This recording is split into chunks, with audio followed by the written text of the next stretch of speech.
Mechanical drives and bearings. This is Unit 2, gears. So what do gears do? Well, the biggest thing to do is they transmit power from one shaft to another through these teeth. They all have teeth in it. They're able to maintain exact speeds and power transmission. Um, if you think of it, this is why the old watches, those wind-up watches, they use gears because they're that exact, that perfect. And they can change direction of rotation. Think of your car, you can put it in reverse and go the other way. And it can also increase or decrease how fast that shaft spins.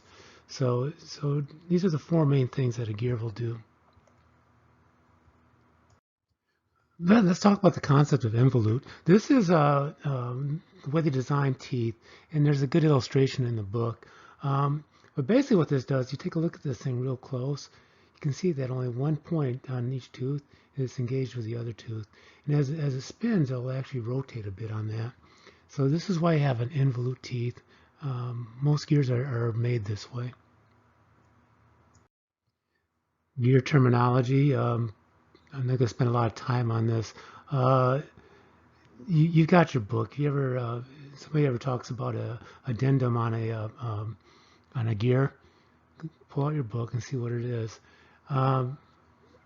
Yeah, this. Just take a look at this. Pause it if you want to look at it for a little bit. Some word terminology. Go ahead and just pause and take a look at it. If you have any questions, come ask, okay? So these gears, right, they're spinning, they're getting hot, they're expanding, they're contracting. Um, if the teeth were a perfect fit to the other gear, you get a lot of jams and things. So they have this thing called backlash. And all that is just a small gap between the teeth of two different gears engaged in each other. Shaft position, there's basically three places. It can be shafts parallel, and you can see the one on the left. And this is an example of the spur gear. Then you got the bevel gears, shafts intersecting at a right angle, and then you got shafts crossing over, and that's just a worm gear.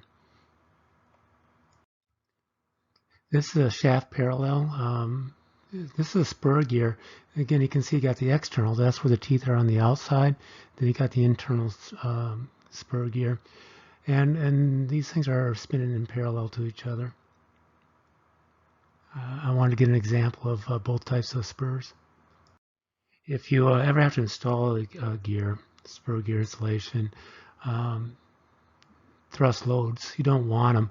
And so what is a thrust load? Well, I've got this illustration here. It's just basically a force push in the axial direction, right?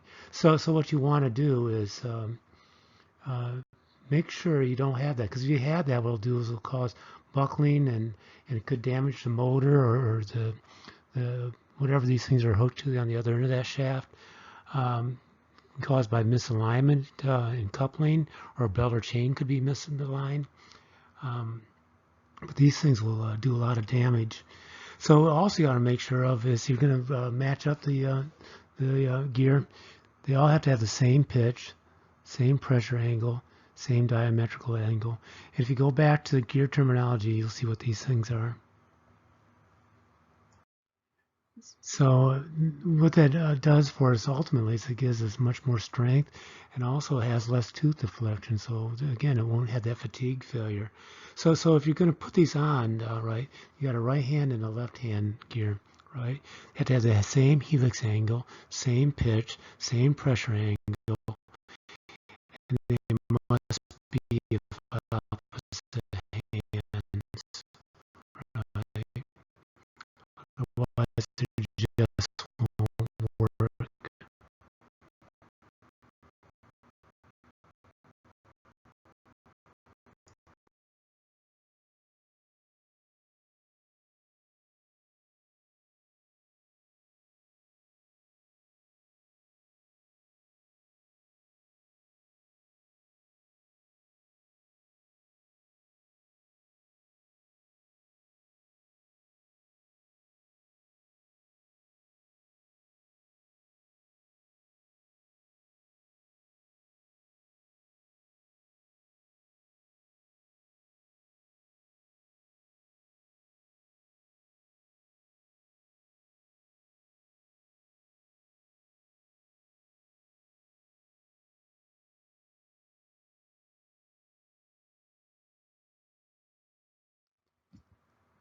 This is just a chart summarizing the advantages of a helical gear. They're stronger, smoother, less wear, quieter. Disadvantage, they're left or right-handed, so you can't interchange them easily. They have trouble with the thrust, right? And also they're more expensive than regular gears. This is a picture of a herringbone helical gear. And as you can see on this, right, it's got those, basically look like little arrows going around it. And also I want you to notice that there's no gap in between between the two different slants. There's another one called a double helical gear, and there's a gap in between it. Now you want that gap sometimes because it prevents lubricant oil from being trapped, in the apex. But the nice thing about this is these don't produce any axial thrust